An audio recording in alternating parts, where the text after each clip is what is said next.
Depuis plusieurs jours, la région de Koursk est le théâtre d'intenses combats entre les forces ukrainiennes et les troupes russes.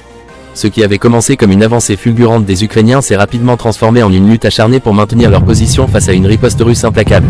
Mais que s'est-il réellement passé sur ce front nord? Comment les forces russes ont-elles réussi à stopper l'offensive ukrainienne? Tout a commencé avec une avancée rapide des forces ukrainiennes dans la région de Koursk. Grâce à un dispositif bien rodé, appuyé par des véhicules blindés et des brigades d'élite, les Ukrainiens ont pu pénétrer profondément dans les lignes russes, semant la panique au sein des troupes adverses. Mais ce succès initial allait vite rencontrer une résistance féroce. Face à cette avancée, Moscou a réagi avec rapidité. Les forces spéciales russes ont été déployées en urgence sur 3 axes principaux, au nord, au nord-ouest et au sud-est de la région de Koursk. Sous cette pression croissante, les forces ukrainiennes ont dû se retirer de plusieurs positions stratégiques, notamment dans le secteur de Sudza.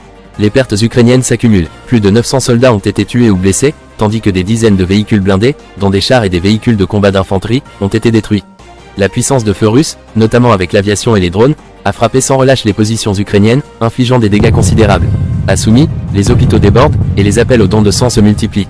Pourquoi cette région de Koursk est-elle si stratégique? Et que signifie cette escalade pour l'avenir du conflit? Des renforts ukrainiens sont en route, tandis que les forces russes renforcent leur défense. La situation reste tendue, et chaque camp semble prêt à tout pour garder l'avantage. Selon le Global Times, cette offensive ukrainienne compromet gravement les chances de négociation de paix, aggravant encore le conflit. Alors que les combats se poursuivent dans la région de Koursk, l'avenir de cette zone reste incertain. Les pertes humaines sont lourdes, et les deux camps se préparent à une nouvelle phase de combat. Cette situation pourrait bien redéfinir les contours du conflit ukrainien. Nous continuerons à suivre de près l'évolution de ce front crucial. Merci d'avoir regardé cette vidéo. Si vous avez trouvé ces informations utiles, n'oubliez pas de vous abonner à notre chaîne et d'activer la cloche pour ne rien manquer des futures mises à jour sur la situation en Ukraine.